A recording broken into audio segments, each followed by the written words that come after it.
Hi friends, welcome to my YouTube channel. ಇವತ್ತು ನಾನು ನಿಮಗೆ ಒಂದು ಬ್ಲೌಸ್ ಕಟಿಂಗ್ ತೋರಿಸ್ತಾ ಇದ್ದೀನಿ ಮತ್ತು ಅದರಲ್ಲಿರೋ ಪ್ರಾಬ್ಲಮ್ಸ್ ಏನು ಅಂತ ನಿಮಗೆ ಕಟಿಂಗ್ ಮಾಡ್ತಾ ಮಾಡ್ತಾ ತೋರಿಸ್ತೀನಿ. ಫಸ್ಟಾಗಿ ಹೇಳ್ಬಿಡ್ತೀನಿ, ಕಂಕಳು ಭಾಗದಲ್ಲಿ ಹಿಡಿತಾ ಇದೆ ಅಂದರೆ ಟೈಟ್ ಆಗ್ತಾ ಇದೆ, ಅದಕ್ಕೆ ಏನು ಮಾಡಬೇಕು ಅನ್ನೋದನ್ನ ನಾನು ನಿಮಗೆ ತೋರಿಸ್ತಾ ಇದ್ದೀನಿ. ಈ ವಿಡಿಯೋ ನೋಡಿ ಮತ್ತು ಸಬ್ಸ್ಕ್ರೈಬ್ ಮಾಡಿಕೊಂಡು ಸಪೋರ್ಟ್ ಮಾಡಿ ಫ್ರೆಂಡ್ಸ್. ಲೈಕ್ ಮಾಡಿ, ಶೇರ್ ಮಾಡಿ, ಕಾಮೆಂಟ್ ಮಾಡಿ. ನೋಡಿ, ಇದು ಫಸ್ಟು ಏನಕ್ಕೆ ಇದನ್ನು ನಾನು ಮಾರ್ಕ್ ಮಾಡಿದ್ದೀನಿ ಅಂದರೆ, ಇದು ಆರ್ಡಿನರಿ ಬ್ಲೌಸ್, ಲೈನಿಂಗ್ ಅಲ್ಲ. ಲೈನಿಂಗ್ ಅಂದರೆ ನಾವು ಎಕ್ಸ್ಟ್ರಾ ತೊಗೊಂಡು ನಾನು ಮಾಡ್ಕೋಬೋದು. ಇದು ಸ್ಲೀವ್ ದೊಡ್ಡದಿತ್ತು, ಹೇಗೆ ಬರುತ್ತೆ ಅಂತ ಫಸ್ಟು ಚೆಕ್ ಮಾಡ್ಕೊಂಡಿದ್ದೀನಿ. ಅದಕ್ಕೋಸ್ಕರ ಇದು ಒಂದು ಮಾರ್ಕ್ನ ಮಾಡಿದ್ದೀನಿ. ಪೀಸ್ ಸಾಲ್ಟೇಜ್ ಆಗುತ್ತೆ, 1 ಮೀಟ್ರ್ ತೊಗೊಂಡಿರ್ತಾರಲ್ಲ, ಹಾಗಾಗಿ ಬ್ಲೌಸು ನಮಗೆ ಮೆಜರ್ಮೆಂಟಿಗೆ ತಕ್ಕಾಗೆ ಬೇಕಾಗುತ್ತೆ. ಅದಕ್ಕೋಸ್ಕರ ನಾನು ಇದನ್ನು ಚೆಕ್ ಮಾಡಿಕೊಂಡೆ. ಇಲ್ಲಿ ಬಂದು 1/4 ಇಂಚನ್ನ ಬಿಟ್ಟಿದ್ದೀನಿ ನೋಡಿ. ಇದು ಕೆಳಗಡೆ ನಾವು ಎಮ್ಮಿಂಗಿಗೆ ಫೋಲ್ಡ್ ಮಾಡ್ತೀವಲ್ಲ, ಅದಕ್ಕೆ ಕರೆಕ್ಟಾಗಿ 1/4 ಇಂಚನ್ನ ಬಿಟ್ಟಿದ್ದೀನಿ. ಇದಾದಮೇಲೆ ನೋಡಿ, ಇದು ಫ್ರಂಟು ಮೇಲೆ ಬರಲಿ, ಬ್ಯಾಕು ಈ ಥರ ಇಟ್ಕೊಳ್ಳಿ. ಈ ಥರ ಇಟ್ಕೊಂಡು ನೀಟಾಗಿ ಪೀಸ್ನ ಈಗ ಇಟ್ಕೊಳ್ಳಿ. ಇಲ್ಲಿ ಒಂದು ಶೋಲ್ಡ್ರ್ ಜಾಯಿಂಟ್ ಹತ್ರ ಮತ್ತು ಎಕ್ಸ್ಟ್ರಾ ಸ್ಟಿಚಿಂಗಿಗೆ ಅಂತ ಒಂದು ಮಾರ್ಕ್ನ ಮಾಡ್ಕೊಳ್ಳಿ. ಮಾರ್ಕ್ ಮಾಡ್ಕೊಂಡಾದ್ಮೇಲೆ ಈ ಥರ ಇಟ್ಕೊಳ್ಳಿ. ಈ ಎಂಡಿಂಗ್ ಏನಿದೆಯಲ್ಲ, ಈ ಎಂಡಿಂಗಿಗೆ ಮಾರ್ಕ್ ಮಾಡ್ಕೊಳ್ಳಿ. ಇದ್ರದ್ದು ಮೇನ್ ಏನಂದರೆ, ಇವಾಗ ಇಲ್ಲಿ ಲೂಸ್ ಬೇಕಂತ ಹೇಳಿದರೆ ಕಂಕ್ಳು ಭಾಗದಲ್ಲಿ, ಅದಕ್ಕೆ ನಾನು ಸ್ವಲ್ಪ ಮುಂದೆ ತಗೊಳ್ತಾ ಇದ್ದೀನಿ. ಇಲ್ಲಿಂದ ನಾನು ಪೀಸ್ ಕಟ್ಕೊಂಡು ಆಮೇಲೆ 1/4 ಇಂಚ್ ಮುಂದೆ ತಗೊಳ್ತೀನಿ. ಇದು ಕರೆಕ್ಟಾಗಿ ಇಲ್ಲಿ ಬರಬೇಕಾಗುತ್ತೆ. ಈಗ ಇದು ಜಾಯಿಂಟ್ ಮಾರ್ಕು, ಇದು ಎಕ್ಸ್ಟ್ರಾ ಸ್ಟಿಚಿಂಗಿಗೆ ಅಂತೇಳಿ ಇಲ್ಲಿ ನಾನು ಸ್ಟ್ರೇಟ್ಗೆ ಒಂದು ಮಾರ್ಕ್ ಮಾಡ್ಕೊಂಡಿದ್ದೀನಿ. ಮಾರ್ಕ್ ಮಾಡಿಕೊಂಡು ಇಲ್ಲಿ ಕೂಡ ಒಂದು ಲೈನು ಸ್ಟ್ರೇಟಾಗಿ ಮಾರ್ಕ್ ಮಾಡ್ಕೊಂಡಿದ್ದೀನಿ. ನಾನು ದಪ್ಪಗಿರೋರಿಗೆ ಯಾವಾಗಲೂ ಈ ಥರ ಸ್ಟೈಲಲ್ಲಿ ಕಟ್ಟಿಂಗ್ ಮಾಡ್ತೀನಿ. ಅಂದರೆ ನಾನು 1/2ಗೆ ಮಾರ್ಕ್ ಮಾಡಿಕೊಂಡು ಹೀಗೆ ನೋಡಿ, ನಮಗೆ ಐಡಿಯಾ ಇದೆಯಲ್ಲ, ಹಂಗಾಗಿ ಈ ಥರ ತಿರುಗಿಸ್ಬಿಡ್ತೀನಿ. ಹಾಗಾಗಿ ನಮಗೆ ಕರೆಕ್ಟಾಗಿ ಬರುತ್ತೆ. ನಾನು 20 ವರ್ಷದಿಂದ ಟೈಲರಿಂಗ್ ಕೆಲಸ ಮಾಡೋದ್ರಿಂದ ನನಗೆ ಇದು ಶೇಪ್ನ ತಿರುಗಿಸೋದಕ್ಕೆ ಈಸಿ ಆಗಿಬಿಟ್ಟಿದೆ. ಹೊಸ್ದಾಗಿ ಕಲಿಯೋರಿಗೆ ಈಸಿ ಆಗಲಿ ಅಂತ ಹೇಳ್ಬಿಟ್ಟು ನಾನು ಈ ಮೆಥಡ್ನ ತೋರಿಸ್ತಾ ಇದ್ದೀನಿ. ಈ 2/2ಗೆ ಮಾರ್ಕ್ ಮಾಡಿದ್ದೀವಲ್ಲ ನೋಡಿ, ನಾನು ಇಲ್ಲಿ ಪಾಯಿಂಟ್ ಹಾಕ್ಕೊಂಡಿದ್ದೀನಲ್ಲ, ಈ ಪಾಯಿಂಟಿಗೂ ನೋಡಿ. ಈಗ ನಾನು ಫಸ್ಟೇ ಮಾರ್ಕ್ ಮಾಡಿದ್ದೀನಿ ನೋಡಿ, ಕರೆಕ್ಟಾಗಿ ಮಾರ್ಕ್ ಮಾಡಿದ್ದೀನಲ್ವಾ.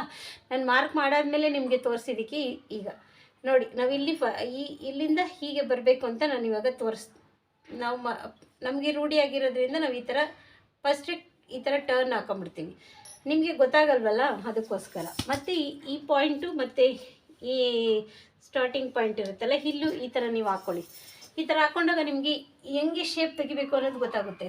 ನಮಗೆ ಗೊತ್ತಿರೋರಿಗೆ ಇದು ಈಸಿ ಆಗುತ್ತೆ, ಹೊಸ್ದಾಗಿ ಕಲಿಯೋರಿಗೆ ಇದು ಸ್ವಲ್ಪ ಪ್ರಾಬ್ಲಮ್ ಆಗುತ್ತೆ. ಈ ಥರ ಹಾಕ್ಕೊಳ್ಳಿ, ನಿಮಗೆ ಕರೆಕ್ಟಾಗಿ ಬರುತ್ತೆ. ಮತ್ತು ಇಲ್ಲಿ ಸ್ಟ್ರೇಟ್ ಮಾರ್ಕ್ ಹಾಕ್ಕೊಂಡಿರ್ತೀವಲ್ಲ, ಅದ್ರ ಒಳಗಡೆನೇ ಟ್ರಿಮ್ ಮಾಡ್ಕೊಳ್ಳಿ. ನಿಮಗೆ ಈ ಭಾಗದಲ್ಲಿ ಲೂಸ್ ಅನ್ನೋದು ಬರೋದೇ ಇಲ್ಲ, 100% ಬರೋಲ್ಲ. ನೀವು ಈ ಥರ ಕಟ್ಟಿಂಗ್ ಮಾಡಿ ನನಗೆ ಕಮೆಂಟ್ ಮಾಡಿ ಫ್ರೆಂಡ್ಸ್. ನಿಮಗೆ ಈಸಿಯಾಗಿ ನಿಮಗೆ ಹೇಳ್ಕೊಟ್ಟಿದ್ದೀನಿ. ಈ ಮೆಥಡ್ನ ಫಾಲೋ ಮಾಡಿ ಫ್ರೆಂಡ್ಸ್. ನೋಡಿ, ನಾನು ಇಲ್ಲಿಗೆ ಕಟ್ ಮಾಡ್ತಾ ಇದ್ದೀನಿ. ಸಾರಿ, ಇಲ್ಲಿಂದ ಜಾಯಿಂಟ್ ಮಾಡಿಕೊಂಡು ನಾನು ಇಲ್ಲಿ ಶೇಪ್ ಅನ್ನೋದು ತೊಗೊಳ್ತೀನಿ. ಇಲ್ಲಿ ಮತ್ತು ನಿಮಗೆ ಇಲ್ಲಿ 1/2 ಇದೆಯಲ್ಲ, ಈ 1/2 ಇಲ್ಲಿಂದ ಅರ್ಧ ಇಂಚು ನೋಡಿ, ಅರ್ಧ ಇಂಚಿಗೆ ನಾನು ಹಿಂಗೆ ಮಾರ್ಕ್ ಮಾಡ್ಕೊಳ್ತಾ ಇದ್ದೀನಿ. ಈ 1/2 ಇದೆಯಲ್ಲ, ಇಲ್ಲಿಂದ ಸ್ವಲ್ಪ ಡೌನ್ ಬರಬೇಕು. ಹಾಗೆ ಹೀಗೆ ಬಂದು ನಾವು ಶೇಪ್ನ ತೊಗೋಬೇಕು. ಇದನ್ನು ನಾನು ಆಮೇಲೆ ಶೇಪ್ನ ತೊಗೊಳ್ತೀನಿ. ಇವಾಗ ಕಟ್ಟಿಂಗ್ನ ಮಾಡ್ಕೊಳ್ತೀನಿ. ಓಕೆ, ಇದು ಇಲ್ಲಿ ಎಕ್ಸ್ಟ್ರಾ ಎಷ್ಟು ಇಂಚಸ್ ಬೇಕಾಗುತ್ತೆ ನಮಗೆ ಅನ್ನೋದ್ರ ಮೇಲೆ ಇದನ್ನು ಮಾಡಿಕೊಂಡು ಇಲ್ಲಿ ನಾವು ಪೀಸ್ನ ಕಟ್ಕೋಬೇಕು. ಇಲ್ಲಿ ಒಂದು ಮ್ಯಾಚ್ನ ಹಾಕ್ಕೊಳ್ಳಿ. ಇದು ಆರ್ಡಿನರಿ ಬ್ಲೌಸ್ ಫ್ರೆಂಡ್ಸ್.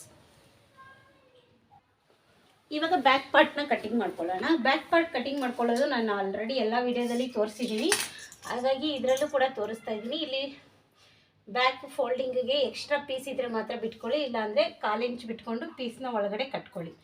ಓಕೆ, ಇದು ಬ್ಲೌಸ್ದು ಲೆಂತ್ ಬೇಕು ಎಕ್ಸ್ಟ್ರಾ ಅಂತ ಹೇಳಿದ್ದಾರೆ, ಅದಕ್ಕೆ ನಾನು 1 ಇಂಚು ಎಕ್ಸ್ಟ್ರಾ ತೊಗೊಳ್ತಾ ಇದ್ದೀನಿ. ಎಕ್ಸ್ಟ್ರಾ ಈ ಥರ 1 ಇಂಚ್ ತೊಗೊಳ್ತಾ ಇದ್ದೀನಲ್ಲ, ಹೊಸ್ದಾಗಿ ಕಲಿಯೋರಿಗೆ ಡೌಟ್ ಆಗುತ್ತೆ. ಇದನ್ನು ನೀವು ಬಿಟ್ಬಿಡಬೇಕು. ಇವಾಗ ಇಲ್ಲಿಂದ ನೀವು ಮೆಜರ್ಮೆಂಟ್ನ ಮಾಡ್ಕೋಬೇಕು. ಇದು ಬಂದು 13 ಇದೆ ಮೆಜರ್ಮೆಂಟ್ ನಾನು ತೊಗೊಂಡಿದ್ದೀನಿ. ನಾನು ತೋರಿಸಿ ಸ್ಟಿಚ್ ಮಾಡಬೇಕಂದ್ರೂ ಕೂಡ ತೋರಿಸ್ತೀನಿ. ಅದಕ್ಕಿಂತ ಕಲಿಯೋರಿಗಿನ್ನೂ ಇಂಪಾರ್ಟೆಂಟ್ ಆಗಿರುತ್ತೆ ಹೊಸ್ದಾಗಿ ಕಲಿಯೋರಿಗೆ. ಬ್ಯಾಕ್ ಲೆಂತ್ ಯಾವಾಗಲೂ ಯೂಸಲಿ ಈ ಥರ ತೊಗೊಳ್ತೀವಿ. ಇಲ್ಲಿ ಡಾಟ್ ಹಿಡ್ದಿರ್ತೀವಲ್ಲ, ಈ ಶೋಲ್ಡ್ರ್ ಜಾಯಿಂಟು ಮತ್ತು ಈ ಡಾಟ್ ಹತ್ರ ಇಟ್ಕೊಳ್ಳಿ. ಇದು 13 ಇದೆ, ನಾನು 13 ಮುಕ್ಕಾಲನ್ನ ಲೆಂತ್ನ ತೊಗೊಳ್ತಾ ಇದ್ದೀನಿ. ಇಲ್ಲಿ ಒಂದು ಮತ್ತು ಇಲ್ಲಿ ಒಂದು 2 ಮಾರ್ಕ್ನ ಮಾಡ್ಕೊಳ್ಳಿ. 2 ಮಾರ್ಕ್ ಮಾಡ್ಕೊಳ್ಳೋದ್ರಿಂದ ನಿಮಗೆ ಸ್ಟ್ರೇಟ್ ಅನ್ನೋದು ಬರುತ್ತೆ ಫ್ರೆಂಡ್ಸ್. ನೀವು ಕನ್ಫ್ಯೂಸ್ ಆಗಲ್ಲ. ಈ ಥರ ಹಾಕ್ಕೊಳ್ಳಿ. ಸ್ಕೇಲು ದೊಡ್ಡ ಸ್ಕೇಲ್ ಇಟ್ಕೊಳ್ಳಿ. ನಾನು ನೆಕ್ ಆ್ಯಂಡ್ ಶೋಲ್ಡರು 6 ತೊಗೊಳ್ತಾ ಇದ್ದೀನಿ. ನೆಕ್ ಆ್ಯಂಡ್ ಶೋಲ್ಡರ್ 6 ತೊಗೊಳ್ತಾ ಇದ್ದೀನಿ. ಇದು measurement, chest measurement, chest measurement 43 ಇದೆ, ಅಂದರೆ 10 ಮುಕ್ಕಾಲು ಇದೆ, 10.25 ಇದೆ. 1/4 ಇಂಚ್ ಲೂಸ್ ಕೊಡ್ತಾ ಇದ್ದೀನಿ. ಆ ಪೋರ್ಷನಲ್ಲಿ ಕಂಕ್ಳು ಭಾಗ ಹಿಡಿಯುತ್ತೆ ಅಂತ ಹೇಳಿದ್ದಾರೆ, ಸ್ವಲ್ಪ ಲೂಸ್ ಬೇಕಂತ ಹೇಳಿದ್ದಾರೆ. ಅದಕ್ಕೋಸ್ಕರ 10 ಮುಕ್ಕಾಲನ್ನ ತೊಗೊಳ್ತಾ ಇದ್ದೀನಿ. ಬೇಕಂದರೆ ತೋರಿಸ್ತೀನಿ ನೋಡಿ. ನೀವು ಉಕ್ಸ್ಪಟ್ಟಿ ಕಾಜಾಪಟ್ಟಿ 2 ಕಡೆನೂ ನೀವು ತೊಗೋಬೋದು ಫ್ರೆಂಡ್ಸ್. 2 ಕಡೆನೂ ಒಂದೇ ಮೆಜರ್ಮೆಂಟ್ ಇರುತ್ತೆ, ಕನ್ಫ್ಯೂಸ್ ಆಗಬೇಡಿ. ಈ ಪಟ್ಟಿ ಏನಿರುತ್ತೆ ಅದನ್ನು ಬಿಟ್ಬಿಡ್ಬೇಕಷ್ಟೇ. ನೋಡಿ 10.25 ಇದೆ, 10.25 ಪ್ಲಸ್ 1/4 ಇಂಚ್ ಎಕ್ಸ್ಟ್ರಾ ಅಂತೇಳಿ 10 ಮುಕ್ಕಾಲ್ಗೆ ನಾನು ಮಾರ್ಕ್ನ ಮಾಡ್ಕೊಂಡಿದ್ದೀನಿ. ಇಲ್ಲಿ ನೆಕ್ ಆ್ಯಂಡ್ ಶೋಲ್ಡರ್ 6ನ ತೊಗೊಂಡಿದ್ದೀನಿ. ಇಲ್ಲೂ ಕೂಡ ನೆಕ್ ಆ್ಯಂಡ್ ಶೋಲ್ಡರ್ 6ನ ತೊಗೊಂಡಿದ್ದೀನಿ. 6ನ ತೊಗೊಂಡು ಈ ಥರ ನೀಟಾಗಿ ಐರನ್ ಮಾಡ್ಕೊಂಬಿಡಿ. ಫ್ಯಾಬ್ರಿಕ್ ಐರನ್ ಮಾಡ್ಕೊಂಡ್ರೆ ತುಂಬ ಇಂಪಾರ್ಟೆಂಟ್ ಆಗುತ್ತೆ.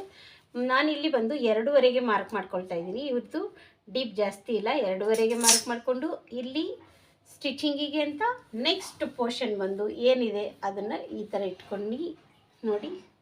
ನಾನು ಫಸ್ಟ್ ಏನು ಮೆಜರ್ಮೆಂಟ್ ಮಾಡ್ಕೊಳ್ಳಿಲ್ಲಲ್ಲ, ಇವಾಗೆ ಕಟಿಂಗ್ ಮಾಡ್ತಾ ಇರೋದ್ರಿಂದ ಇಲ್ಲಿ ಸ್ಟಿಚಿಂಗಿಗೆ ಅಂತ ಬಿಡಿ, ಇಲ್ಲಿ ಬಂದು ಇದು ಅಟ್ಯಾಚಿಂಗ್ ಅಂತ ಬಿಡಿ. ಒಟ್ಟು ನೆಕ್ ಆ್ಯಂಡ್ ಶೋಲ್ಡರು ನಾನು 6ಕ್ಕೆ ತೊಗೊಂಡಿದ್ದೀನಿ. 6 ಅನ್ನೋದು ತುಂಬ ಇಂಪಾರ್ಟೆಂಟ್ ಆಗುತ್ತೆ. ಇಲ್ಲಿ ನಾನು ಬಂದು 2.25 ತೊಗೊಂಡಿದ್ದೀನಿ. ಇಲ್ಲಿ ಕೆಳಗಡೆ ನಾನು ಜಾಸ್ತಿ ತೊಗೊಳ್ತಾ ಇಲ್ಲ, ಇವರು ಜಾಸ್ತಿ ಬ್ರಾಡ್ ಬೇಡ ಅಂತ ಹೇಳಿದ್ದಾರೆ, ಹಾಗಾಗಿ 2.25ಗೆ ಮಾರ್ಕ್ನ ಮಾಡ್ಕೊಳ್ತಾ ಇದ್ದೀನಿ. ಇಲ್ಲಿ ಏನು ನಾವು 1 ಇಂಚ್ ಕೆಳಗಡೆ ಬಿಟ್ಟಿದ್ದೀವಲ್ಲ, ಅದು ಬಿಟ್ಟಾದಮೇಲೆ ನಾನು ಈ ವಿಡ್ತನ್ನು ತೊಗೊಳ್ತಾ ಇದ್ದೀನಿ. ನೋಡಿ, ಕರೆಕ್ಟಾಗಿ ಇಟ್ಕೊಳ್ಳಿ. ಕರೆಕ್ಟಾಗಿ ಇಟ್ಕೊಂಡು ಈ ಥರ ಮಾರ್ಕ್ ಮಾಡ್ಕೊಳ್ಳಿ. ಈ ಥರ ಮಾರ್ಕ್ ಮಾಡಿಕೊಂಡು ಸ್ಟ್ರೇಟ್ ಒಂದು ಲೈನ್ ಹಾಕ್ಕೊಳ್ಳಿ. ಇಲ್ಲಿ ಮಾರ್ಕ್ ಮಾಡಿದ್ದೀವಲ್ಲ, ಇಲ್ಲಿ ಮಾರ್ಕಿಗೂ ಒಂದು ಮಾರ್ಕ್ನ ಮಾಡ್ಕೊಳ್ಳಿ. ನಿಮಗೆ ಈ ಶೇಪ್ ಹಾಕಕ್ಕೆ ಬರ್ತಾ ಇಲ್ಲ ಅಂತಂದರೆ ಅರ್ಧ ಇಂಚು ತೊಗೋಬೋದು, ಇಲ್ಲಾಂದರೆ ನೋಡಿ ಈ ಕರುಸ್ಕೆಲ್ಲ ಈಗ ಇಟ್ಕೊಂಡ್ರೆ ನಿಮಗೆ ಈ ಶೇಪ್ ಅನ್ನೋದು ಕರೆಕ್ಟಾಗಿ ಬರುತ್ತೆ. ಓಕೆ, ಈ ಥರ ನೀವು ಫಾಲೋ ಮಾಡಿ. ಈಗ ನಾನು ಚೆಸ್ಟ್ ಮೆಜರ್ಮೆಂಟು ಆರ್ಮೋಲ್ಸ್ ಎಷ್ಟು ತೊಗೊಳ್ತಾ ಇದ್ದೀನಿ ಅಂತ ನೋಡಿ. ಇಲ್ಲಿ ಬ್ಲೌಸ್ ಮೆಜರ್ಮೆಂಟ್ ಕೊಟ್ಟಿದ್ದಾರಲ್ಲ, ಇಲ್ಲಿಂದ ಇಲ್ಲಿಗೆ ಇಟ್ಕೊಂಡ್ರೆ ಇಲ್ಲಿಗೆ ಬರುತ್ತೆ. ಓಕೆ, ಮೇಲೆ ಸ್ಟಿಚಿಂಗಿಗೆ ಅಂದರೆ ಇಷ್ಟು ಬರುತ್ತೆ. ಈ ಮೆಜರ್ಮೆಂಟ್ ಅವ್ರಿಗೆ ಏನು ಹೇಳ್ತಾ ಇದ್ದಾರೆ, ಅವ್ರಿಗೆ ಟೈಟ್ ಆಗ್ತಾಯಿದೆ ಅಂತ. ಎಷ್ಟಿದೆ? 5.25 ಇದೆ.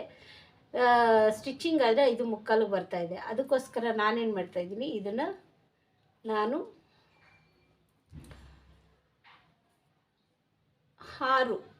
6ಕ್ಕೆ ಮಾರ್ಕ್ ಮಾಡಿಕೊಂಡ್ರೆ ನಮಗೆ ಇಲ್ಲಿ 6.25 ಅಂದರೆ ಇಲ್ಲಿಗೆ ಬರುತ್ತೆ.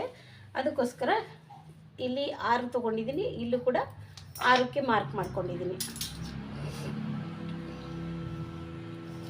ಫಸ್ಟು ಅವ್ರದ್ದು ಮೆಜರ್ಮೆಂಟ್ ಬಂದು 5.25 ಇದೆಯಲ್ಲ, ನಾನೀಗ 6 ತೊಗೊಳ್ತಾ ಇದ್ದೀನಿ. ಇಲ್ಲಿ ಕ್ರಾಸಾಗಿ ಒಂದು ಮಾರ್ಕ್ನ ಮಾಡ್ಕೊಳ್ತಾ ಇದ್ದೀನಿ. ಮಾರ್ಕ್ ಮಾಡಿಕೊಂಡು ನೋಡಿ, ಇದು 6 ತೊಗೊಂಡಿದ್ದೀನಲ್ಲ, ಇಲ್ಲಿ 3ಕ್ಕೆ ಮಾರ್ಕ್ ಮಾಡ್ಕೊಂಡಿದ್ದೀನಿ. ಇಲ್ಲಿಂದ ಯಾವಾಗಲೂ ನಮಗೆ 4 ಈ ಥರ ಜಾಸ್ತಿ ಏನು 4 ಮೇಲೆ ಬರಬಾರ್ದು ಅಂತ ಹೇಳ್ತಾರೆ. ಬಟ್ ಅದು ಒಂದೊಂದು ಮೆಜರ್ಮೆಂಟಿಗೆ ಕರೆಕ್ಟ್ ಆಗಲ್ಲ, ಬೇಕಾಗುತ್ತೆ. ಸೊ ಇದು ಇಲ್ಲಿ ನಾನು 1.25ಗೆ ಮಾರ್ಕ್ನ ಮಾಡ್ಕೊಳ್ತಾ ಇದ್ದೀನಿ. ನೋಡಿ, ಈ 1.25ಗೆ ಮಾರ್ಕ್ ಮಾಡಿಕೊಂಡು ಕರು ಸ್ಕೇಲ್ನ ಇಲ್ಲಿ ನಾವು ಇಲ್ಲಿ 3ಕ್ಕೆ ಮಾರ್ಕ್ ಮಾಡ್ಕೊಂಡಿದ್ದೀನಲ್ಲ, ಅಲ್ಲಿ ಇಟ್ಕೊಂಡಿದ್ದೀನಿ ಕರೆಕ್ಟಾಗಿ. ಅಲ್ಲಿ ಇಟ್ಕೊಂಡಾಗ ನಮಗೆ ಈ ಮಾರ್ಕ್ನು ಇಲ್ಲಿ ಮಾರ್ಕ್ ಮಾಡ್ಕೊಂಡಿದ್ದೀನಲ್ಲ, ಈ ಮಾರ್ಕು ಕರೆಕ್ಟಾಗಿ ಇದು ಜಾಯಿಂಟ್ ಆಯಿತು. ಈಗ ಆರ್ಮೋಲ್ಸ್ ಎಷ್ಟಿದೆ ಅಂತ ಚೆಕ್ ಮಾಡ್ಕೊಳ್ಳೋಣ. ನಮಗೆ ಆರ್ಮೋಲ್ಸ್ ಒಂದು ಚೆಕ್ ಮಾಡಿಕೊಂಡ್ರೆ ನಮಗೆ ಫ್ರಂಟಲ್ಲಿ ಇನ್ನೇನು ಚೆಕ್ ಮಾಡ್ಕೊಳ್ಳೋದೇನು ಬೇಕಾಗಿಲ್ಲ, ಡಾಟ್ ಅಷ್ಟೇ. ನಮಗೆ ಶೋಲ್ಡ್ರ್ ಪಾಯಿಂಟು, ಇದು ನೆಕ್ ಆ್ಯಂಡ್ ಶೋಲ್ಡರು ಇದು ಏನೂ ತೊಗೊಳ್ಳೋಂಗಿಲ್ಲ. ನೋಡಿ, ಈ ಥರ ಇಟ್ಕೊಳ್ಳಿ. ನೀಟಾಗಿ ಇಟ್ಕೊಂಡು ಇಲ್ಲಿ 9.25 ಬರ್ತಾಯಿದೆ. ನಾನು ಇಲ್ಲಿ ಸ್ಟಿಚಿಂಗಿಗೆ 1/4 ಇಂಚನ್ನ ಬಿಡ್ತಾ ಇದ್ದೀನಿ. ಇಲ್ಲಿಂದ ನಾನು ಲೆಕ್ಕ ಹಾಕ್ಕೊಳ್ತೀನಿ. ನೋಡಿ, 9.25 ಎಕ್ಸಾಕ್ಟ್ 9.25ಗೆ ಬಂದಿದೆ. ಪಕ್ಕಾ ಬ್ಲೌಸ್ ಇದು ಕಟ್ಟಿಂಗ್ ಕರೆಕ್ಟಾಗಿದೆ. ಇವಾಗ ನೋಡಿ, ಇದು ಸ್ಲೀವ್.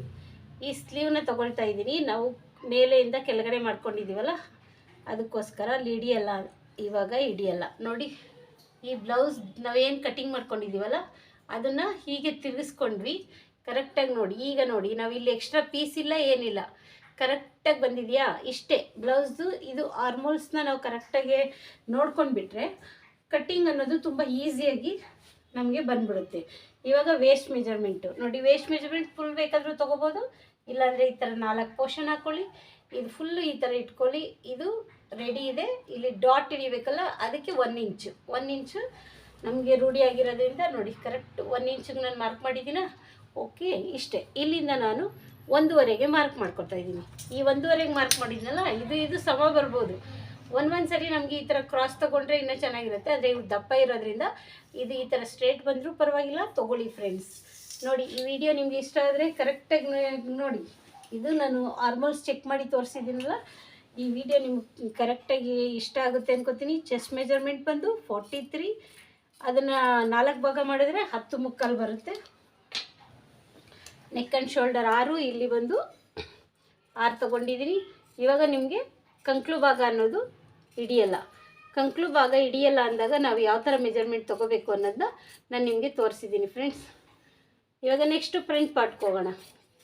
ಇಷ್ಟೇ, ಬ್ಯಾಕ್ನ ಕಟ್ಟಿಂಗ್ ಮಾಡಿಕೊಂಡು ಇಲ್ಲಿ ಒಂದು ಲೈನ್ ಈ ಥರ ಕಟ್ ಹಾಕ್ಕೊಂಡು ಇಲ್ಲಿ ಒಂದು ನ್ಯಾಚ್ ಹಾಕ್ಕೊಳ್ಳಿ. ಇದು ಆರ್ಡಿನರಿ ಬ್ಲೌಸ್ ಫ್ರೆಂಡ್ಸ್, ಹಂಗಾಗಿ ಇದರಲ್ಲೇ ನಾವು ಫೋಲ್ಡಿಂಗ್ನು ಮಾಡ್ಕೊಳ್ತೀವಿ. ಈಗ ಬ್ಯಾಕ್ ಪಾರ್ಟ್, ಇವಾಗ ನಾವು ಸ್ಲೀವ್ ಕಟ್ ಮಾಡ್ಕೊಂಡ್ವಲ್ಲ, ಈಗ ಬ್ಯಾಕ್ ನೋಡಿ ಈ ಥರ ಇಟ್ಕೊಳ್ಳಿ. ಇಲ್ಲಿ ಈ ಥರ ಇದೆಯಲ್ಲ ಅಂತ ನೀವು ಕನ್ಫ್ಯೂಸ್ ಆಗಬೇಡಿ, ಇದು ಬೆಲ್ಟಿಗೆ ಬೇಕಾಗುತ್ತೆ. ಅದಕ್ಕೋಸ್ಕರ ಬೆಲ್ಟಿಗೆ ನಾವು ಉಳಿಸ್ಕೋಬೇಕು. ಇನ್ನು ಪೈಪಿಂಗ್ ಕೊಡೋಕ್ಕೆ ಬೇಕಾಗುತ್ತೆ, ಬೆಲ್ಟಿಗೆ ಬೇಕಾಗುತ್ತೆ, ಎಲ್ಲದಕ್ಕೂ ಬೇಕಾಗುತ್ತಲ್ವ. ಅದಕ್ಕೆ ನಾನು ಸ್ವಲ್ಪ ಇಲ್ಲಿ ಮುಂದೆ ಏನು ತೊಗೊಳ್ತೀನಿ ಅಂದರೆ, ನಮಗೆ ಪಟ್ಟಿ ಅನ್ನೋದು ನೀಟಾಗಿ ಬರಲಿ ಅಂತ ತೊಗೊಳ್ತೀನಿ. ಇಲ್ಲಿ 1/4 ಇಂಚು ಈ ಥರ ಇಟ್ಕೊಳ್ಳಿ. ಬ್ಯಾಕ್ ಇಟ್ಕೊಂಡ ತಕ್ಷಣ ಈ ಥರ ಮಾಡಿಕೊಂಡು ಇಲ್ಲಿ 1/4 ಇಂಚು ನೀವು ಟೇಪ್ ನೋಡ್ಕೊಂಡಾದ್ರೂ ನೀವು ಈ ಥರ ಮಾರ್ಕ್ನ ಮಾಡ್ಕೋಬೋದು. 1/4 ಇಂಚ್ ಬಿಡಬೇಕು, ಆವಾಗ ಚೆನ್ನಾಗೇ ಬರುತ್ತೆ. ನಮಗೆ ಕಟ್ಟಿಂಗ್ ಅನ್ನೋದು ನೀಟಾಗಿ ಕುತ್ಕೊಳ್ಳುತ್ತೆ, ಏನು ಪ್ರಾಬ್ಲಮ್ ಆಗಲ್ಲ. ನೆಕ್ಸ್ಟು ನಾನು ಬಂದು ನೋಡಿ ಈ ಥರ ಇರುತ್ತಲ್ಲ, ಈ ಥರ ರೋಲರ್ ಸಿಗುತ್ತೆ. ಹೊಸದಾಗಿ ಕಲಿಯೋಂಥವ್ರಿಗೆ ಹೇಳ್ತಾ ಇದ್ದೀನಿ, ಈ ಥರ ರೋಲರ್ ಇಟ್ಕೊಳ್ಳಿ. ಈ ಥರ ಒಂದು ಶೇಪ್ದು ಮಾರ್ಕ್ ಮಾಡ್ಕೊಳ್ಳಿ. ತುಂಬ ಈಸಿಯಾಗಿ ನೀವು ಕಟ್ಟಿಂಗ್ನ ಮಾಡ್ಕೋಬೋದು.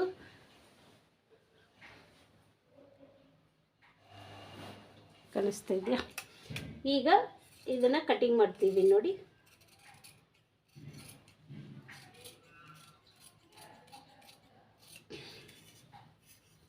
ಇಲ್ಲಿ ಸ್ಟ್ರೇಟಾಗಿ ಕಟ್ಟಿಂಗ್ನ ಮಾಡ್ಕೊಳ್ಳಿ. ಓಕೆ, ಇವಾಗ ಈ ಬ್ಯಾಕ್ ಪಾರ್ಟ್ ಅನ್ನೋದನ್ನ ನಾನು ತೆಗೆದ್ಬಿಡ್ತೀನಿ. ಈಸಿ ಮೆಥಡಲ್ಲಿರುತ್ತೆ ನೋಡಿ. ಇದೊಂದು ಸ್ವಲ್ಪ ಟ್ರಿಮ್ ಮಾಡ್ಕೊಳ್ತೀನಿ. ಈಗ ಈ ಬ್ಯಾಕ್ ಪಾರ್ಟ್ನ ತೆಗೆದ್ಬಿಟ್ಟು ಇಲ್ಲಿ ಒಂದು ಮಾರ್ಕ್ನ ಮಾಡ್ಕೊಳ್ತಾ ಇದ್ದೀನಿ. ಈ ಮಾರ್ಕ್ ಮಾಡ್ಕೊಂಡಿರೋ ಜಾಗಕ್ಕೆ ಪಟಾಪಟ್ ಅಂತ ಇವಾಗ ಮಾರ್ಕ್ ಮಾಡ್ಕೊಳ್ತೀನಿ ನೋಡಿ. 2.5 ತೊಗೊಂಡಿದ್ನಲ್ಲ, 2.5ಗೆ ಮಾರ್ಕ್ ಮಾಡ್ಕೊಂಡಿದ್ದೀನಿ. ಇವ್ರಿಗೆ ಬಂದು 6.5, ಫ್ರಂಟ್ 6 ಮುಕ್ಕಾಲು ತೊಗೋಬೋದು, ಆದರೆ 6.5 ತೊಗೊಳ್ತಾ ಇದ್ದೀನಿ ನಾನು.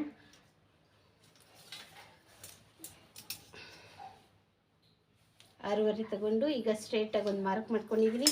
ಇಲ್ಲಿ ನಿಮಗೆ ಬೇಕಂದರೆ ಟೇಪಲ್ಲಿ ಕೂಡ ನೀವು 1/2 ಇಂಚಿಗೆ ಮಾರ್ಕ್ ಮಾಡ್ಕೋಬೋದು. ಮಾರ್ಕ್ ಮಾಡಿಕೊಂಡು ಈ ಥರ ಶೇಪ್ನ ತೊಗೋಬೋದು. ಈಗ ಈ ಫ್ರಂಟ್ ಏನಿದೆಯಲ್ಲ, ಇದನ್ನು ನಾನು ಕಟ್ ಮಾಡ್ತೀನಿ. ಫ್ರಂಟ್ ನೆಕ್ನ ಕಟ್ಟಿಂಗ್ ಮಾಡಿ. ತುಂಬ ಇದೆ ಫ್ರೆಂಡ್ಸ್, ಕಟ್ಟಿಂಗಲ್ಲಿ ಮೆಜರ್ಮೆಂಟಲ್ಲಿ ಒಂದೇ ಸೈಜ್ ಇರ್ಬೋದು, ಆದರೆ ಒಂದೇ ಸೈಜಲ್ಲಿ ನಮಗೆ ಬೇರೆ ಬೇರೆದು. ಇಲ್ಲಿ ನಾನು ಇದರಲ್ಲಿ ರೋಲರಲ್ಲಿ ಈ ಥರ ಮಾರ್ಕ್ ಮಾಡಿರೋದ್ರಿಂದ ಈ ಡಾಟ್ ಥರ ಬಂದಿದೆ. ಆ ಡಾಟಲ್ಲಿ ನಾನೇನು ಮಾಡ್ತಾಯಿದ್ದೀನಿ, ಈ ಥರ ಸ್ಟ್ರೇಟಾಗಿ ಒಂದು ಮಾರ್ಕ್ನ ಮಾಡ್ಕೊಳ್ತಾ ಇದ್ದೀನಿ. ಇಲ್ಲಿ 1/2 ಇಂಚಿಗೆ ಮಾರ್ಕ್ ಮಾಡ್ಕೊಳ್ತಾ ಇದ್ದೀನಿ. ಮಾರ್ಕ್ ಮಾಡಿಕೊಂಡು ಈ ಕರು ಸ್ಕೇಲ್ ಇದೆಯಲ್ಲ, ನೀವು ಆದಷ್ಟು ಈ ಸ್ಕೇಲ್ನ ಯೂಸ್ ಮಾಡಿ, ಶೇಪ್ ನೀಟಾಗಿ ಬರುತ್ತೆ, ಕನ್ಫ್ಯೂಸ್ ಆಗೋಲ್ಲ, ಟಕ್ಕಂತ ಹಿಂಗೆ ಕುತ್ಕೊಂಡ್ಬಿಡುತ್ತೆ. ಓಕೆ, ಇಲ್ಲಿ ಇದು ಮ್ಯಾಚ್ ಹಾಕ್ಕೋಬೇಕು, ಇಲ್ಲಾಂದರೆ ಕನ್ಫ್ಯೂಸ್ ಆಗಿಬಿಡ್ತೀರ. ಫ್ರಂಟ್ ಆದಮೇಲೆ ಬ್ಯಾಕ್ ಆಗುವಾಗಲೇ ನೀವು ಈ ಥರ ಒಂದು ನ್ಯಾಚ್ನ ಮಾಡ್ಕೊಂಬಿಡಿ. ನ್ಯಾಚ್ ಮಾಡ್ಕೊಂಡಾದ್ಮೇಲೆ ಈ ಥರ ಸ್ಟ್ರೇಟಾಗಿ ಒಂದು 4 ಇಂಚ್ ಆಗುವಷ್ಟು ಕಟಿಂಗ್ ಮಾಡ್ಕೊಳ್ಳಿ. ಇಲ್ಲಿ ಬಂದು ಶೇಪ್ನ ತೆಗೆದ್ಬಿಡಿ ಫ್ರಂಟನ್ನ. ಆಮೇಲೆ ಕೂಡ ನೀವು ಸ್ಟಿಚ್ ಮಾಡುವಾಗಲಾದರೂ ತೆಗಿಬೋದು, ತೊಂದರೆ ಏನಿಲ್ಲ. ನೋಡಿ ಈ ಥರ ನೀಟಾಗಿ ತೆಗೀರಿ, ಸ್ವಲ್ಪ ನಿಧಾನ ಆದರೂ ಪರವಾಗಿಲ್ಲ. ಇದನ್ನು ನೀಟಾಗಿ ತೆಗೀರಿ. ಇದಾದಮೇಲೆ ಸೈಡ್ ಎಷ್ಟಿದೆ ಅಂತ ನೋಡ್ಕೊಳ್ಳೋಣ. ಅಳತೆ ಬ್ಲೌಸಲ್ಲಿ ಇದಕ್ಕೇನು ಟೇಪೇ ಬೇಕಂತ ಏನಿಲ್ಲ ಫ್ರೆಂಡ್ಸ್. ಇಲ್ಲಿ ಬೆಲ್ಟ್ ಅಟ್ಯಾಚ್ ಮಾಡಿರ್ತೀವಲ್ಲ, ಈ ಸೈಡ್ ಜಾಯಿಂಟ್ ಇರುತ್ತಲ್ಲ, ಇಲ್ಲಿಂದ ಈ ಥರ ಒಂದು ಮಾರ್ಕ್ನ ಮಾಡ್ಕೋಬೋದು. ಇಲ್ಲಾಂದರೆ ನೀವು ಟೇಪ್ ನೋಡಿ, ಟೇಪ್ ತೊಗೊಳ್ಳಿ, ಎಷ್ಟಿದೆ ಅಂತ ನೋಡ್ಕೊಳ್ಳಿ. 5.5 ಇದೆ. ನಾವು ಆವಾಗಲೇ 1/4 ಇಂಚ್ ಡೌನ್ ಮಾಡಿದ್ವಲ್ಲ, ಅದನ್ನು ನೋಡ್ಕೋಬೇಕು. ಇಲ್ಲಿ 5.5ಗೆ ಒಂದು ಮಾರ್ಕ್ ಮಾಡಿದ್ವಿ. ನಾವು ಎಕ್ಸ್ಟ್ರಾ ತೊಗೊಂಡಿದ್ವಲ್ಲ 1 ಇಂಚು, ಅದಕ್ಕೋಸ್ಕರ ಇಲ್ಲಿ 3/4 ಇಂಚನ್ನ ಮಾರ್ಕ್ ಮಾಡ್ಕೊಳ್ತಾ ಇದ್ದೀನಿ. ಇಲ್ಲಿ 1/4 ಇಂಚ್ ಡೌನ್ ಹೋಗಿದ್ದೀವಲ್ಲ, ಅದಕ್ಕೆ 3/4 ಇಂಚನ್ನ ಮಾರ್ಕ್ ಮಾಡ್ಕೊಂಡಿದ್ದೀನಿ. ಇದು ಮೆಜರ್ಮೆಂಟ್ ಬಂದು ನೋಡಿ 11.5 ಪ್ಲಸ್ 3/4ಗೆ ಮಾರ್ಕ್ನ ಮಾಡ್ಕೊಳ್ತಾ ಇದ್ದೀನಿ. ಇಲ್ಲಿಂದ ನಾನು ಈ ಬ್ಲೌಸ್ ಮೆಜರ್ಮೆಂಟ್ ಸ್ವಲ್ಪ ಚೇಂಜ್ ಮಾಡಿ ಅಂದಿದ್ದಾರೆ, ಅದಕ್ಕೆ ನಾನು ಸ್ವಲ್ಪ ಚೇಂಜ್ ಮಾಡ್ತಾಯಿದ್ದೀನಿ. 4ಕ್ಕೆ ಮಾರ್ಕ್ ಮಾಡಿದ್ದೀನಿ, ಸ್ವಲ್ಪ 4ಕ್ಕೆ ಮಾರ್ಕ್ ಮಾಡಿದ್ದೀನಿ. ಯಾಕಂದರೆ ಇಲ್ಲಿ ಕೈ ಎತ್ತಿದ್ರೆ ಇಲ್ಲಿ ಮೇಲೆ ಎತ್ಕೊಳ್ಳುತ್ತೆ ಅಂತ ಹೇಳಿದ್ದಾರೆ, ಅದಕ್ಕೆ ನಾನು ಇದನ್ನು ಸ್ವಲ್ಪ ಡೌನ್ ಮಾಡ್ಕೊಳ್ತಾ ಇದ್ದೀನಿ. ಅವ್ರದ್ದು ಮೆಜರ್ಮೆಂಟಲ್ಲಿ ರಾಂಗ್ ಇದೆ, ತೋರಿಸ್ತೀನಿ ಅಂದರೆ ಅದನ್ನು ಕೂಡ ಒಂದು ಸರಿ ನಿಮಗೆ ತೋರಿಸ್ತೀನಿ. ಅವ್ರಿಗೆ ಕೈ ಎತ್ತಿದ್ರೆ ಸ್ವಲ್ಪ ಮೇಲೆ ಹೋಗ್ತಾ ಇದೆ ಅಂತ ಹೇಳಿದ್ದಾರೆ. 1 ಇಂಚ್ ಡೌನ್ ಮಾಡಿಕೊಂಡ್ರೆ ಕರೆಕ್ಟ್ ಆಗುತ್ತೆ. ನೋಡಿ, ಡಾಟ್ ಅನ್ನೋದು ಇಲ್ಲಿದೆ, ಈ 1 ಇಂಚನ್ನ ನಾನು ಇಲ್ಲಿ ಡೌನ್ ಮಾಡ್ಕೊಂಡಿದ್ದೀನಿ. ಓಕೆ, ಇವಾಗ ಇಲ್ಲಿಂದ ನಾನು 3.5ಗೆ ಒಂದು ಮಾರ್ಕ್ ಮಾಡ್ಕೊಳ್ತಾ ಇದ್ದೀನಿ. ಇಲ್ಲಿಂದ 2.5 ಡಾಟ್ ಅನ್ನೋದು 2.5ಗೆ ತೊಗೊಳ್ತಾ ಇದ್ದೀನಿ.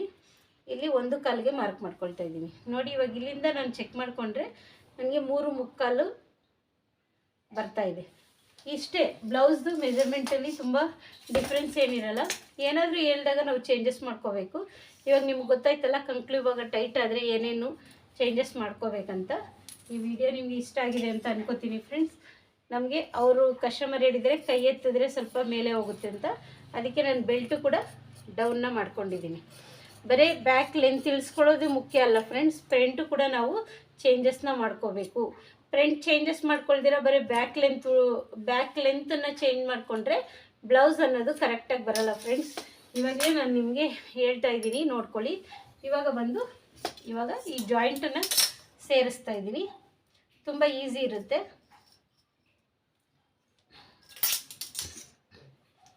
ಈ ಥರ ಜಾಯಿಂಟ್ ಸೇರಿಸಿ, ಈ ಜಾಯಿಂಟ್ ಇದೆಯಲ್ಲ, ಈ ಜಾಯಿಂಟ್ನ ಈ ಥರ ಕ್ರಾಸಾಗಿ ಇಟ್ಕೊಂಡಿದ್ದೀನಿ. ಕ್ರಾಸಾಗಿ ಇಟ್ಕೊಂಡು ನೀವು ಮೇಲಿಂದ 3.5 4.5 ಗಂಟೆ ತೊಗೋಬೋದು. ನಾನಿಲ್ಲಿ 4.5 ತೊಗೊಳ್ತಾ ಇದ್ದೀನಿ. ನೋಡಿ, ಈ ಬ್ಲೌಸ್ ಅವ್ರಿಗೆ ನಾನು 4.5 ತೊಗೊಳ್ತೀನಿ. 4.5 ತೊಗೊಂಡಾಗ ಈ ಗ್ಯಾಪ್ ಅನ್ನೋದು 2.5ಗೆ ಬರುತ್ತೆ. ನೋಡಿ, ಈ ಗ್ಯಾಪು 2.5 2/4ಗೆ ಬಂದರೆ ನಿಮಗೆ ಈ ಫ್ರಂಟ್ದು ಇದು ಡಾಟ್ ಈ ಪಾರ್ಟ್ ಇರುತ್ತಲ್ಲ, ಇದು ಕರೆಕ್ಟಾಗಿ ಶೇಪ್ ಅನ್ನೋದು ಕುತ್ಕೊಂಡಿರುತ್ತೆ. ಇಲ್ಲಿಂದ ನಾನು 2.5ಗೆ, ಅಂದರೆ ಇದೆರಡು ನೋಡ್ಕೊಳ್ಳಿ, 5/4 ಇದೆ. ಅದನ್ನು ಈ ಥರ ಟೇಪ್ನ ಈ ಥರ ಹಿಂಗೆ ಮಾಡ್ಕೊಳ್ಳಿ, ಆವಾಗ ನಿಮಗೆ ಸೆಂಟ್ರ್ ಪಾಯಿಂಟ್ ಅನ್ನೋದು ಸಿಗುತ್ತೆ. ಓಕೆ, ಈ ವಿಡಿಯೋದಲ್ಲಿ ಏನು ಚೇಂಜಸ್ ಆದರೆ ಇಲ್ಲಿ ಶೇಪ್ ಚೆನ್ನಾಗಿ ಬರುತ್ತೆ ಅನ್ನೋದನ್ನ ನಾನು ನಿಮ್ಗೆ ತೋರಿಸಿದ್ದೀನಿ. ಈ ಗ್ಯಾಪು ಕರೆಕ್ಟಾಗಿರಬೇಕು. ಇಲ್ಲಿಂದ ಇದು ಕ್ರಾಸಲ್ಲೇ ಇರಬೇಕು ಯಾವಾಗಲೂ. ಇದು ಮೇನ್ ಇಂಪಾರ್ಟೆಂಟ್ ಆಗುತ್ತೆ. ಇವಾಗ ನಮಗೆ ಇದು ಆರ್ಡಿನರಿ ಬ್ಲೌಸ್ ಅಲ್ವಾ, ಹಂಗಾಗಿ ಕರೆಕ್ಟಾಗಿ ಡಾಟ್ ಕುತ್ಕೋಬೇಕಂದ್ರೆ ಈ ಥರದ್ದು ನೀವು ಫಾಲೋ ಮಾಡಿ. ನೋಡಿ, ಸ್ಟ್ರೈಟಾಗಿ ಇಟ್ಕೊಳ್ಳಿ. ಹಳೇದೇನು ಮಾರ್ಕ್ ಮಾಡಿರ್ತೀವಲ್ಲ ಅದ್ರ ಮೇಲೆ 2 ಇದು ಏನೂ ಆಗೋಲ್ಲ. ಇದರಲ್ಲಿ ಈ ಥರ ಮಾಡೋದ್ರಿಂದ ನಿಮಗೆ ಏನೂ ಆಗೋಲ್ಲ. ಚೆನ್ನಾಗಿ ತುಂಬ ನಿಮಗೆ ನೋಡಿ ಕಾಣಿಸ್ತಾ ಇದೆಯಾ? ನಿಮಗೆ ಕಾಣಿಸ್ತಾ ಇದೆ ಅಂತ ನಾನು ನಿಮಗೆ ತೋರಿಸ್ತೀನಿ. ಇಲ್ಲಿ ಮಾರ್ಕ್ ಬರ್ತಾ ಇದೆ, ಅದೇ ಮಾರ್ಕ್ ಇಟ್ಕೊಂಡು ಈ ಥರ ಸ್ಕೇಲ್ ಇಟ್ಕೊಳ್ಳಿ. ಸ್ಕೇಲ್ ಇಟ್ಕೊಂಡು ನೀವು ಈ ಥರ ಮಾರ್ಕ್ನ ಮಾಡ್ಕೊಳ್ಳಿ ಫ್ರೆಂಡ್ಸ್. ತುಂಬ ಈಸಿ ಇರುತ್ತೆ ಇದು ಕಟ್ಟಿಂಗು. ನೋಡಿ, ಇಷ್ಟೇ. ನಿಮಗೆ ಈ ವಿಡಿಯೋ ಇಷ್ಟ ಆಗಿದೆ ಅಂತ ಅಂದ್ಕೊತೀನಿ. ತುಂಬ ಈಸಿ ಇದೆ. ಈಸಿ ಮೆಥಡಲ್ಲಿ ಎಲ್ಲಿ ಕಂಕ್ಳು ಭಾಗನ ಹಿಡಿಯುತ್ತೆ ಅಂದಾಗ ನಾವು ಚೇಂಜ್ ಮಾಡ್ಕೋಬೇಕು ಅನ್ನೋದನ್ನ ನಾನು ಹೇಳಿದ್ದೀನಿ ಫ್ರೆಂಡ್ಸ್. ಈ ವಿಡಿಯೋ ನಿಮಗೆ ಇಷ್ಟ ಆದರೆ ಲೈಕ್ ಮಾಡಿ, ಶೇರ್ ಮಾಡಿ ಮತ್ತು ಕಮೆಂಟ್ ಮಾಡಿ, ಸಬ್ಸ್ಕ್ರೈಬ್ ಮಾಡಿಕೊಂಡು ಸಪೋರ್ಟ್ ಮಾಡಿ ಫ್ರೆಂಡ್ಸ್. Thank you.